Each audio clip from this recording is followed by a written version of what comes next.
Radio Rahim with Eddie Hearn in unfamiliar surroundings to me. And this gym, apparently, because of you, is going to be getting a new look. And when I walked in and saw you holding that big check with the hard hat on, the vest, it reminded me of how many years when they called your name out in these big arenas, people would soundly boo you.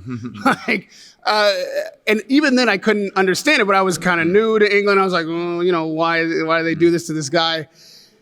Is there now, like from those moments, which nobody likes being booed, to a moment like this where you're saving a gym, a club that's been around 100 years and all that you've done in boxing, how does it feel now that you're winning? Maybe you have won over this English community? Yeah, that stuff's like pantomime villain stuff. This is personal stuff to me. That's, me as a promoter, it's me, but it's the showman. Do you know what I mean? This is my heart and soul in terms of the sport. I love making big fights. I love seeing our fighters go on and win world championships. But nothing, and I mean nothing, makes me feel like walking in here and seeing hundreds of kids from Peckham, from Camberwell, I mean, I know you know London. This ain't the best area, right? There aren't a lot of opportunities for kids. You really go one way. And you go towards negativity and you go towards bad moves. Every kid that comes through these doors changes their life. They don't have to become a world champion. There have been some, Ellie Scottney particularly, who's here today. But there has never been a kid that walked through the doors of an amateur boxing club that didn't improve their life. And when I heard that Lynn was closing, you have to understand, Rahim, in London, this place, among boxing, this isn't just a little club from the middle of nowhere. This is one of the most famous, one of the most historic clubs in a very deprived community. I couldn't believe it. And I phoned them up and I was like, how much do you need? And they told me, it's not, it's a lot of money, but it's not, you know what I'm saying? It's like, and I'm just like, how can the government or the council not step in and save this place? They don't care. So you're prepared to let the Lynn Amateur Boxing Club, open in 1892, open every day of the week, full every night with hundreds of kids, just disappear. So all those kids' lives that you've changed, you're just going to put them back out there in the system. Do you know what I mean? I couldn't believe it. So I spoke to the guy, I said, tell them, start, the place is falling apart. There's holes in the floor, the change rooms are falling down. I said, get it done. I'll pay for it all, just get it done. We're going to reopen this place on September 28th, which is the fight week of Ellie Scottney. Let's get the kids back in, because right now they're just out there doing nothing, And I can't save every amateur boxing club. I'll try and help as much as I can. But the government and the council have got to understand, and they never come down here, Rahim.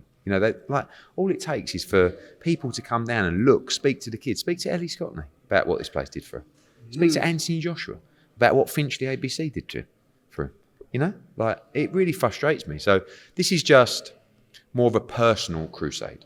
I won't be in boxing promotion forever, but I will always be in boxing because I love it too much. And honestly, seeing kids in these places, when we reopen this place and the kids all come back, that will be a better feeling than AJ beating Wilder. Honestly, that's what it means to me.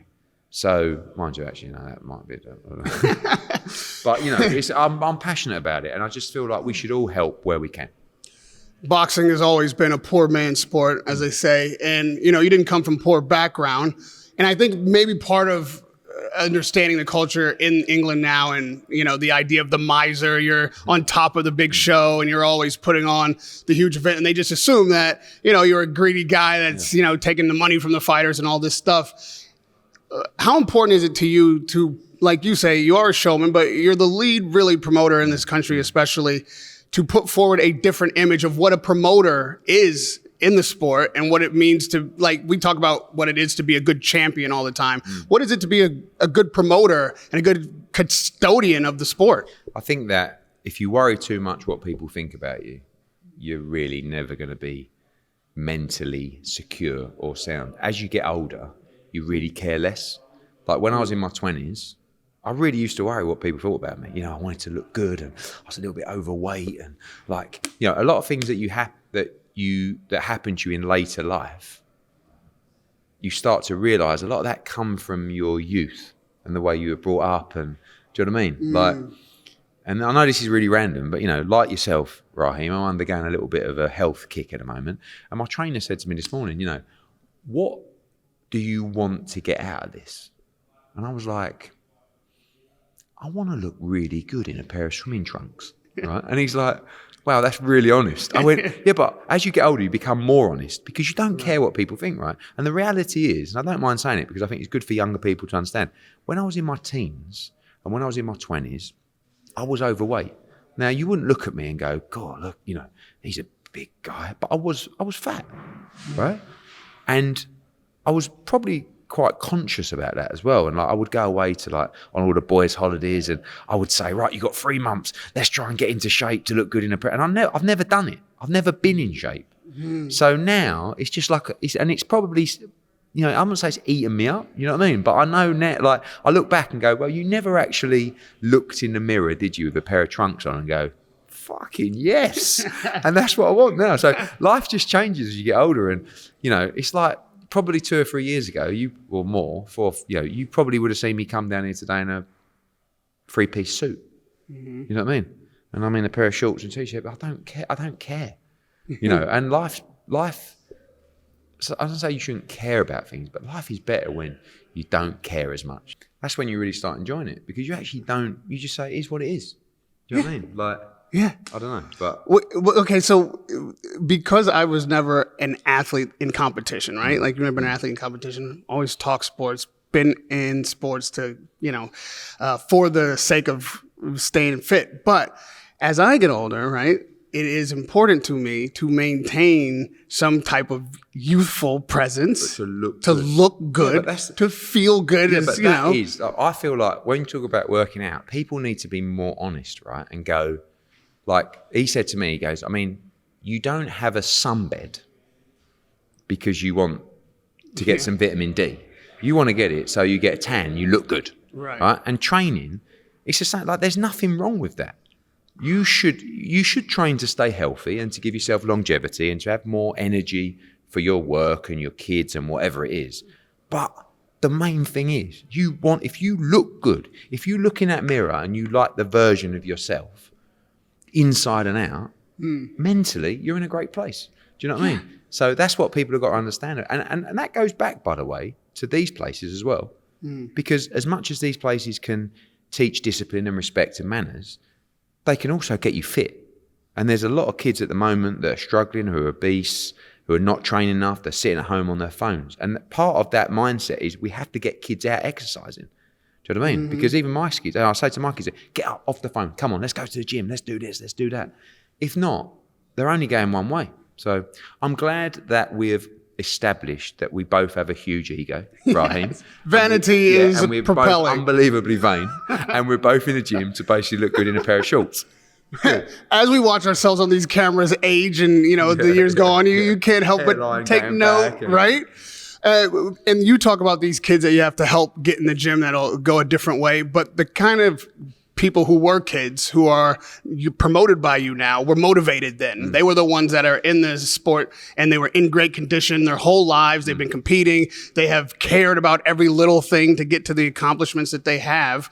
And so their trajectory is kind of opposite ours, right? Like it's easy for us when we're young to stay in at least decent shape and make these changes. For them, they're machines the whole time. And now as it gets later in life, they maybe start to have to fight to keep caring because they cared so much for so long. And where I'm going with this, obviously Tom Hauser and you have had your major disagreements about Joshua. And I understand how you're defensive about, somebody saying he should retire. Clearly, he's got a lot of fight left in him, a lot of career ahead of him. But even when I spoke to him after his last fight, which was victorious, he had a different attitude, a bit less concern about all these things that used to be very important to him. And he was like, I just started boxing to get fit. Now I've got all this pressure. That's a quote. You know what I mean?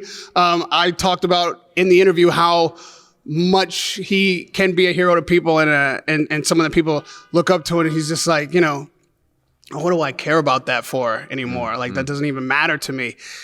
you as not just his promoter, but his longtime friend, someone who actually cares about him personally, is that something you have to help him fight against?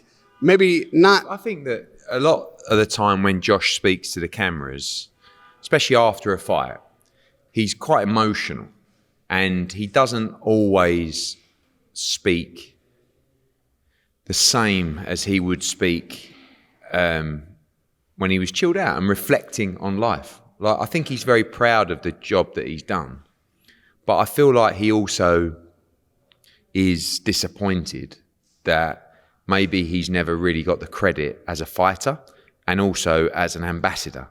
But you would never hear him say, come on, look what I've done for the sport. I've given my time. I've done this. I've inspired the next generation. And I think sometimes he just loses a little bit of faith in the sport and in, not the public, but just like, I think he's kind of like, what more can I do to keep people? Well, I said earlier about keeping people happy. And I just think he's reached a stage in his life where he's gone, since I've turned pro, I've tried my best to be the best fighter I can, to give my heart and soul to this sport, to be a good ambassador, to give people my time. And if you ain't happy now, I'm sorry, I can't do any more. So this phase in his career is really about him. I haven't listened to the Seconds Out thing with Tom Hauser. It still baffles me that someone wants to go and give an opinion. Like, why are you talking about Anthony Joshua? Granted, he gets views, but you don't have this opinion about other fighters that are actually in decline and have actually taken punishment. You're singling out Anthony Joshua randomly out of nowhere. You've never really met him for longer than 20 seconds.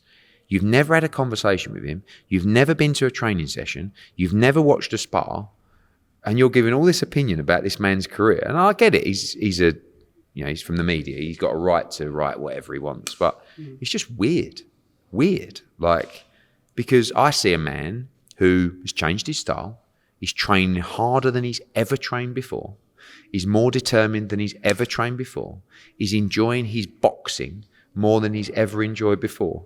What right do you have as a man to tell someone that they should stop doing that? It's ridiculous. I mean, do you think I'd turn around to Thomas Hauser and go, Thomas, I have to be honest with you, I think you talk a load of rubbish and you've had a long run in this sport. You are getting on a bit now. I think you need to retire, mate. Stop writing. Oh, why? Why would you say that? Because I think you talk rubbish. I think you're outdated. I think you don't know what you're talking about anymore. Right? So, and you're however old he is, I don't know, 80, whatever. 39. Yeah.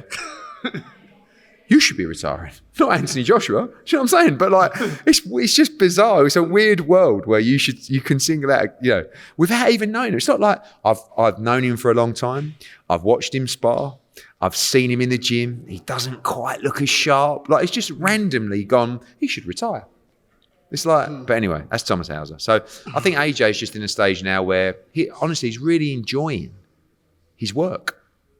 And I think being out in America is a little bit of less pressure. And maybe when he comes back, all of a sudden he sits down and after the fight there's a million cameras and it's like, he never signed up for that. Do you know what I mean? He never signed up to be a world champion. He just, like he said, went in to get fit. Look at him now.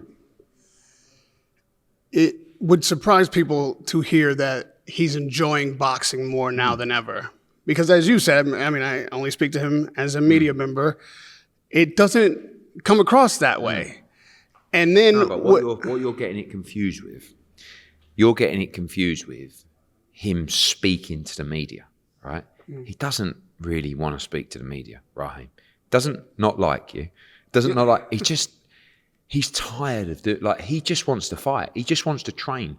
And I know it comes hand in hand, but you're just not going to get that positivity energy. Like, he's not going to lie anymore and sit in front and think, oh my God, I've just boxed. Now I've got to do 3 hours of interviews. Like, sometimes he'll pick himself up a little bit, be a little bit more jovial. But every now and again, when he's really tired and someone asks him something, he's going to go, yeah, no, just doing it for me now. Like, not interested in anything else. Like, the reality is, if you sat him down for a deep conversation amongst friends, we know he doesn't need to fight. He doesn't need the money.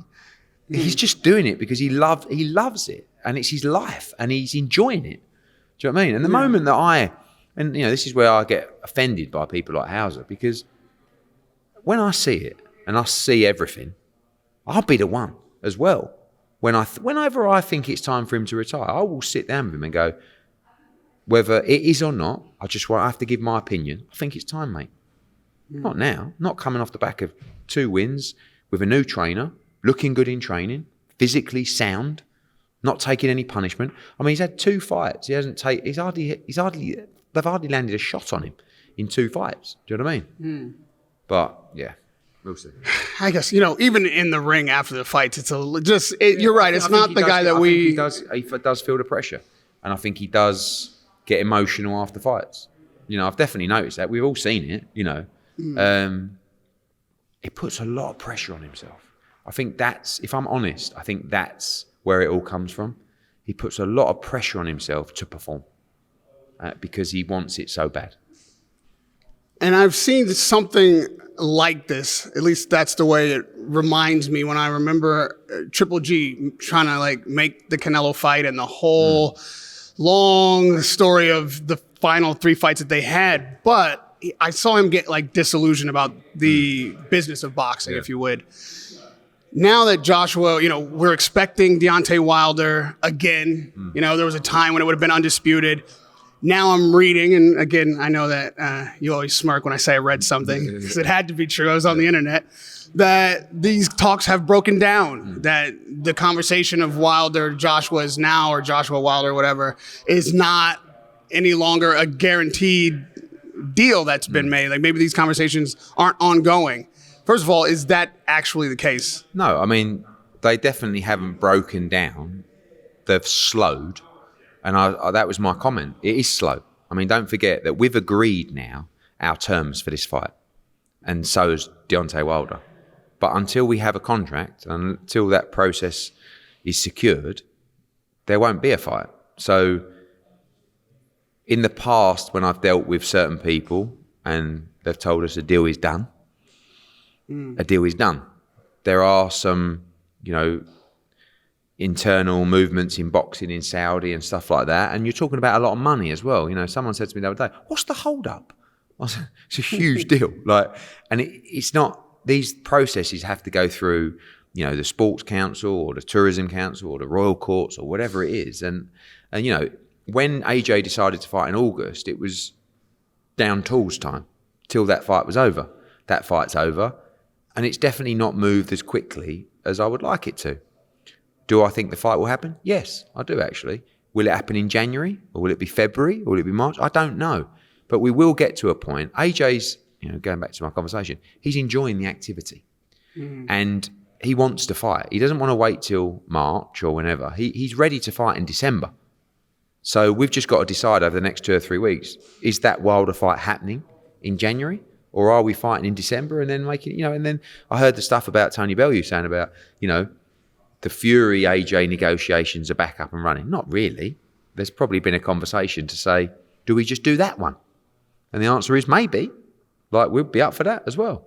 So is it as easy as, do we just do that one? Obviously, no, that one wasn't. Got to pay for it. I mean, look, you're going to get a lot of bullshit from people saying, yeah, we'll do it at Wembley. And Fury wants as much money as possible. And that's going to come from the Middle East. So do the Middle East want Fury against Usyk, or do they want Fury against AJ? Or do they want that fight and AJ Wilder on the same night, which is also an ongoing discussion? Anything could happen. I wouldn't even be surprised if AJ fights Fury. Wouldn't be surprised if he fights Wilder. Wouldn't be surprised if he fights in December. Anything could happen, but he would definitely consider a fight with Tyson Fury. But for the last 3 months, all we've wanted to do is fight Deontay Wilder, and we've agreed to do that, and we've agreed terms to do that. Are you concerned that if that fight doesn't happen on the time frame that you've initially agreed to, and there's yet another opponent ahead of him on December, it's just a situation where you keep moving the goalpost, he's not really as inspired to fight these guys that you're putting in front of him before Wilder, before Fury, that this thing is just getting too long in the tooth and Joshua loses he's motivated. Inspiration. He's just enjoying the activity. He wants the big fights, but he wants the activity as well. So we all know that 2024 is a make or break year for AJ in a respect of could be his last year in boxing. Do you know what I mean? So he's going to want the biggest fights possible. If he squeezes another fight out in December, no problem at all. But what kind of opponent will we be looking at in December? no idea. I mean, Hrgovic, Ruiz, I don't know. Like, you know, it's good. It will be a step up for sure. It's not even like he's not really worried about risk, reward, money. Like, he just wants to fight, honestly. So he's like, you know, Hrgovic was a name put forward by his team the other day. If they said, look, if you don't get that fight and we do fight in December, there's an option, you know. But I don't know. Like, I don't even want to talk about it because the only thing we want to do is make the Wilder fight. And I don't want people to start thinking, oh, look at him. No, you're asking me what other options. He may fight in December, but we don't want that. We just want to get this Wilder fight over the line. You've got a few fights that you've been trying to make for some time, which is part of being a promoter, but especially now for you, it seems difficult. Obviously, Conor Benn was ringside for Eubank last Saturday night. They seem to both be keen to fight each other, but making that actually happen seems to be involving so many different elements. Are we actually, in reality, any closer to that fight happening now than when it was called off? Yeah, in my opinion, that fight's going to happen. And, you know, I met with Kalle Sauerland yesterday. He wants to fight. We want to fight. Conor wants to fight. I believe Eubank wants to fight. It's the biggest fight for both of them. I don't see the fight not happening. We just got to decide if Conor Benn fights in September. You know, he may fight on the Orlando show. He might fight in the London show. We're speaking to the board about that now. I think the feeling from the training team is you've been out for over a year and a half. Be nice to get a little run out before you have a career-defining fight. But who knows? But I'd be very surprised if Eubank Benn doesn't happen. Well, what is it that the British board has to agree to? I mean, are we talking about in England? Are we talking about? We'd like to. I mean, we had 2 offers for that fight to take place internationally, but we want to do the fight in the UK. So obviously, Conor Benn won his case against the board. They've appealed. If they lose that appeal, he's free to fight, clear to fight in the UK, and we expect that to happen. In the meantime, he's not suspended. He's clear to fight anywhere in the UK or internationally. Now, whether the board will allow that, that's a conversation we're having now. They don't have an issue with him fighting internationally because he's not suspended. So that's fine. So that brings in Orlando, but it's a quick turnaround, you know. So there's a lot to discuss, but we have calls following today to this event today. So for clarity's sake, I think there was some confusion. There really isn't any hurdle to Ben fighting in England and the UK? No, other than the appeal. You know, until they appealed, no. Now they've appealed, they do have an issue to say there is an appeal, but he's not suspended. So technically he can fight in the UK. We'd still need their blessing, but we've already spoken to them about him fighting in America where he's licensed, and they don't have an issue with that. The issue came when he was suspended provisionally because the other commissions in America said, we don't really want to clear him to fight when he's suspended. Once he won that case and the suspension has been lifted, he's now clear to fight in America. He can apply to fight in the UK. So we have to decide which way we're going to go. One more difficult fight for you to make. It didn't seem difficult for a moment there. Haney Prograis seemed like it was on. Like you say, we've agreed. It was on, but it was never come from us. So all of a sudden it looks like, oh, what's the hold up? It's like, well, it was never done. But we are closing in on that deal. It looks like now it could be pushed to end of November or early December. But both guys want the fight. Regis signed a while ago, you know, but we have been looking at the right venue and date with DAZN to make that happen. But I do expect that fight to get over the line. So that's what Regis said. He had signed. It seemed that he was under the impression that Haney had agreed. They had a date. It was sealed and delivered. Everything was agreed, but until the date and the venue was secured, there was still those conversations to be had. So it looks like we're almost there with that, and I hope we can get the fight over the line this week. But what was the reason that didn't happen then? Date, venue. I mean, you know, some conversations about a first, last with Haney. It's a one-fight deal. You know, obviously, Regis had signed. Devin was waiting to know where it was, approved the venue. Nothing major, to be honest with you. But, you know, we need to get it done, and hopefully we can this week. As we all know, Errol Spence has activated his rematch clause with Terence Crawford. What are your thoughts on that rematch? And do you anticipate this moving up in weight to maybe 154? I think he'll do better at 154, but also you don't know what that fight took out of him. Do you know what I mean? Like, I think it would have taken a lot out of him. I don't see him beating Terence Crawford at 47, 54, 60, whatever. But, you know, I'm sure he'll want another try. Do you see yourself still in, if not sweepstakes, in the running to promote Terence Crawford in the future? Not really. I mean, I think if you had a fight for him, yeah, but I don't really have a fight for him, and he's going to want a lot of money now after that victory. So, yeah, who knows? I mean, one day do we end up working with Canelo again? I don't see that fight ever happening, really. But, you know, Terence is a fantastic fighter. You see yourself working with Canelo again? We had this discussion about... At the end of the day, you can't just rely on the fact that we like each other and we're sort of mates. You got to have something for him. And we didn't have anything for him. So he chose the right move for his career. I think on a level playing field, he'd always choose us. But until we have options for him, we can't expect him to return. And so 2024 is a defining year for Joshua. Every year is a defining year for Matchroom. Absolutely. Every day is a defining day for Matchroom. So with all these difficulties, and hopefully will all be worked out, what is on your top priority agenda that you would like to accomplish in the sport?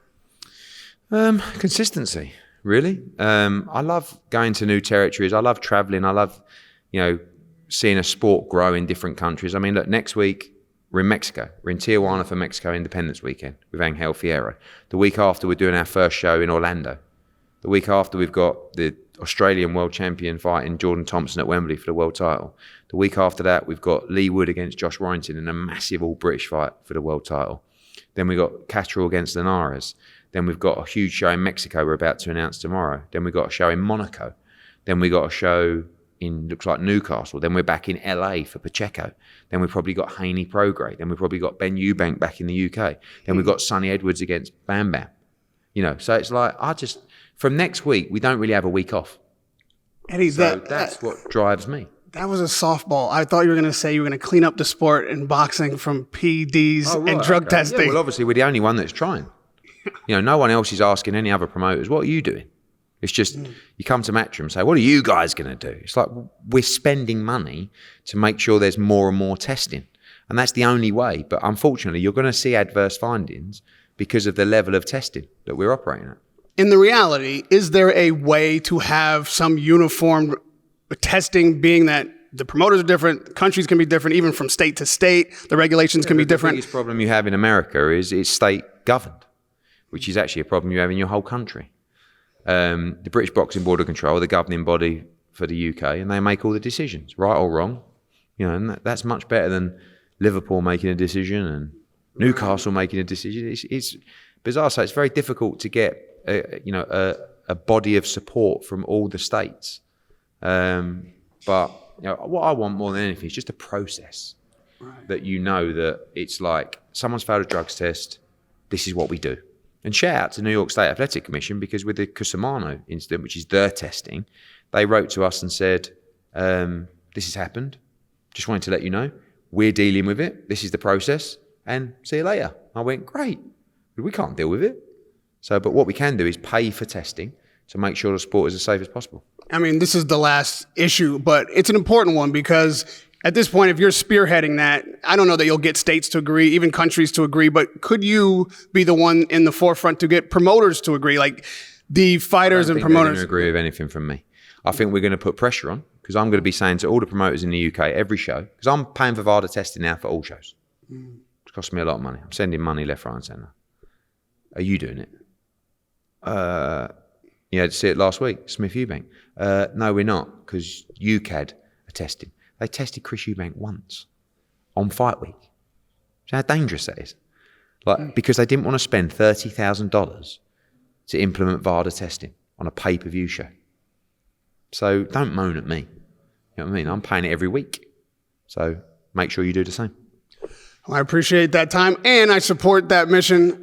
Obviously, with all the testing that hasn't been done in boxing, I think a lot of things have slipped through the cracks. When you think about years ago, how mad is it to think never any testing at all? Of all the great eras, Tyson, Hagler, probably none at all. Bizarre. And the idea from boxers is, well, if we don't do this, if you're not cheating, you're not trying to an extent. Like, you have to try something to get a level playing field. I mean, do you think that that's a legitimate disposition from fighters at this level? Like, everybody's doing a little something. If you're a clean fighter, you want as much testing as possible, because you know that the ones that are cheating, they're going to get found out. If that's the case, then you will clean up the sport. I hope that is the case. Radio Rahim with Eddie Hearn. Hearn.